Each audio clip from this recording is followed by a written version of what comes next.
विशाल पाटील निवडणूक लढवणार, सांगली लोकसभा मतदारसंघातून अर्ज कायम ठेवला. आता माघार नाही. वसंतदादा भवन येथे मात्र कार्यकर्त्यांची गर्दी जमत आहे. सर्व कार्यकर्ते मिळून विशाल पाटील यांना निवडून आणणार असे कार्यकर्त्यांमध्ये चर्चा सुरू. आज विशालदादांचा अपक्ष म्हणून अर्ज हा कायम ठेवलेला आहे आणि सांगलीचा विकास गेली 15 वर्ष पूर्ण ठप्प झालेला आहे. सांगलीत कोणतेही नवीन कारखाना नाही, कोणताही उद्योगधंदा नाही, कोणती शिक्षण संस्था नाही, पाण्याच्या कोणत्या स्कीम नाही, कोणती सूतगिरणी नाही की कोणती आर्थिक योजना सांगलीसाठी राबवली गेली नाही. सांगली ही आता पुढील 5-10 वर्षानंतर रिटायर लोकांची सांगली होईल, हे होऊ नये आणि त्यातच सांगलीचा आर्थिक बाजार व्यापार टोटली 5% सुद्धा राहिलेला नाही आहे. म्हणजे सांगली विकासापासून जवळजवळ 50 वर्षे मागं घालवण्याचं काम ठराविक संबंधित लोकांनी केलेलं आहे. त्यामुळे सांगलीतले जेवढे जुने नवीन कार्यकर्ते आहेत एकदमच भावनिक होऊन ही सांगली वाचवण्याचं काम करायला लागलेत. आज सांगलीतनंच आम्हाला बाहेर काढण्याचं आणि आम्हाला बेघर करण्याचं काम काही लोकांनी चालवलेलं आहे. त्यामुळे यांचं हे कार्य आम्ही सर्व लोक हरून पाडणार आहोत आणि विशालदादाला कोणत्याही परिस्थितीत बंद असणारा लोकसभेचा दरवाजा सांगलीसाठी जो बंद आहे तो दरवाजा तोडून विशालदादाला लोकसभेत आम्ही पाठवणार आहोत.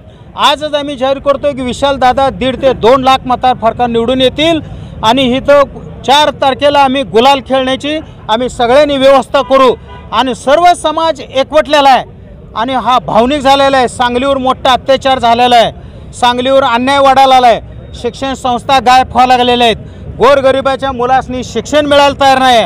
ही सगळी परिस्थिती बघितली, एकीकडं व्यवसाय, एकीकडं आर्थिक स्थिती आणि परत सांगलीतनं आम्हाला कार्यकर्त्यांना बाहेर हकलण्याचं काम चालू केलेलं आहे. म्हणून आमच्या घरातनं आम्हाला बाहेर हकलण्याला आम्ही सांगलीतनंच त्यांना हाकलून देऊ हे सांगतोय विशालदादा की जे ते निवडून येतील.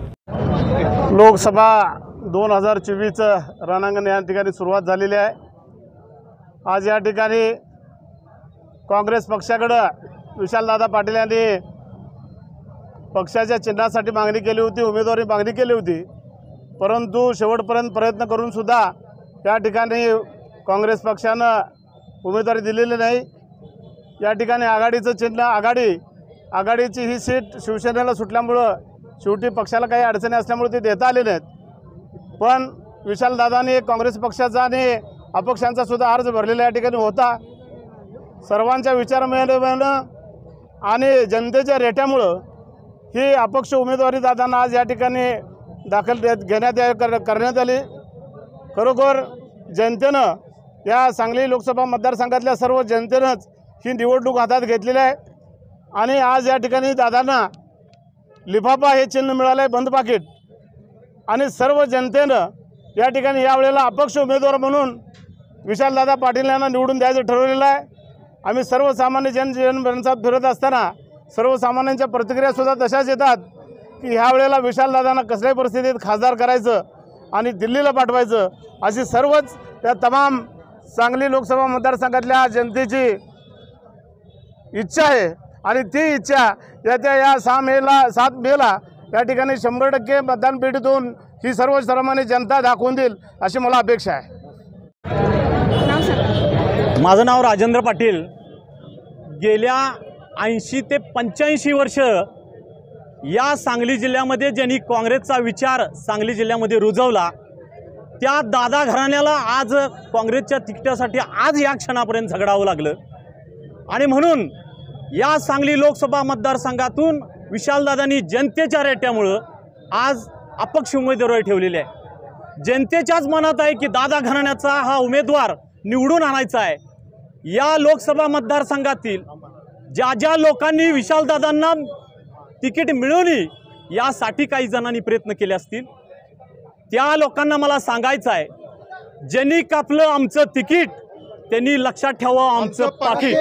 आणि म्हणून आज विशालदादांची अपक्ष उमेदवारी ही जनतेसाठी आहे आणि ही लढाई ही लोकसभेचा रणसंग्राम आता विशालदादांचा राहिलेला नाही, त्यांनी जनतेच्या हातात घेतलेला आहे. त्यामुळं येणाऱ्या लोकसभा ह्या मतदारसंघामध्ये जनता विशालदादांना प्रचंड मताने निवडून आणणारा यात काही शंका नाही। आणि म्हणून मला यासाठी सांगायचं आहे की या लोकसभेच्या रणसंग्राममध्ये विशाल पाटील यावर्षी लोकसभेचं पाकिट मारणार यात काही शंका नाही। गेल्या अनेक वर्षापासून सांगलीच्या जिल्ह्याला सगळ्या माहीत आहे की सांगली जिल्हा म्हणजे वसंतदादा आणि वसंतदादा म्हणजे सांगली जिल्हा। गेल्या आत्तापर्यंतच्या सगळ्या निवडणुकीत इथं दादा घराण्यानं राज्य केलेलं आहे आणि दादा घराण्याचाच उमेदवार प्रत्येक वेळी निवडून आलेला आहे। आणि तसं असताना ग्राउंड रियालिटी न चेक करता फक्त काही लोकांना विशालदादा पाटील नको होते म्हणून त्यांचं तिकीट कापण्यात आलं। कारण त्याच्यामागं एकच कारण आहे की विशालदादा पाटील जर का निवडून आले तर ते कुणालाही ऐकणार नाहीत आणि ह्या सांगली जिल्ह्याचं नेतृत्व ऑटोमॅटिक त्यांच्याकडे जाणार आहेत। आणि जनतेला सुद्धा हेच पाहिजे आहे की विशालदादा पाटील हे एक डायनॅमिक नेतृत्व आहे आणि ते जर का निवडून आले तर ते सांगली जिल्ह्याचा विकास केल्याशिवाय राहणार नाहीत। त्याच्याकरता सांगली जिल्ह्याच्या जनतेनेच ही निवडणूक हातात घेतलेली आहे आणि ह्या लोकसभेच्या निवडणुकीत 7 तारखेच्या मतदानाला आमचं पाकिटाचं चिन्ह आहे। पाकिटाचं चिन्ह आम्ही प्रत्येक घराघरात पोचवू आणि या पाकिटाच्या माध्यमातून विरोधकाचं पार्सल हे त्यांच्या गावात नक्की आम्ही पोचवू। जय हिंद, जय महाराष्ट्र। सबस्क्राईब करा 30 जागर न्यूज, शेजारी दिलेलं बेल आयकॉन म्हणजे घंटी दाबा, जेणेकरून तुम्हाला आमच्या साऱ्या अपडेट्स येत राहतील।